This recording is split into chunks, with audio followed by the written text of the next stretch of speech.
I'm a Platonist. So my view is that there is an extrinsic source of information. I'm not a monist in any sense.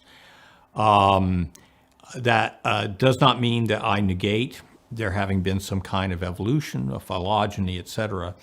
But I believe that the patterns that we see in space and time, while they occur in space and time, ultimately have their source in an informational realm that is outside space and time. If if you were to press me and say, well, what's your source for this? Are you hearkening to the book of Genesis? I would say no, but I am hearkening to the Timaeus, and that doesn't mean I believe in a demiurge or anything necessarily, but it does mean that I adopt a Platonic view, and I agree with Lloyd Garrison that Aristotle was also a Platonist. So a Platonic Aristotelian view of the natural world, which I think is a full-blooded view of the natural world.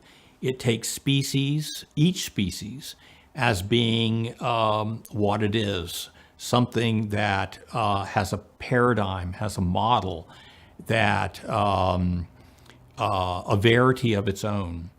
And yes, species go extinct. Yes, species appear. But it takes the notion of, say, programmed genetic changes and say, well, indeed, if they occurred, then there was a pre-programmed source for that information. But this is not something we're going to find by just looking at the material elements or by looking at the periodic table or something like that. It's something that we're going to have to find in an extrinsic source.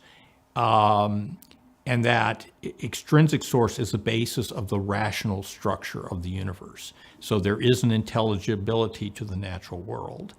Otherwise, science would not be possible.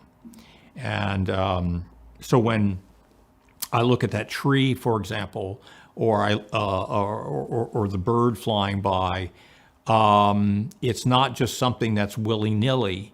It's not just something that just happened. It's something that reveals an underlying template to the universe.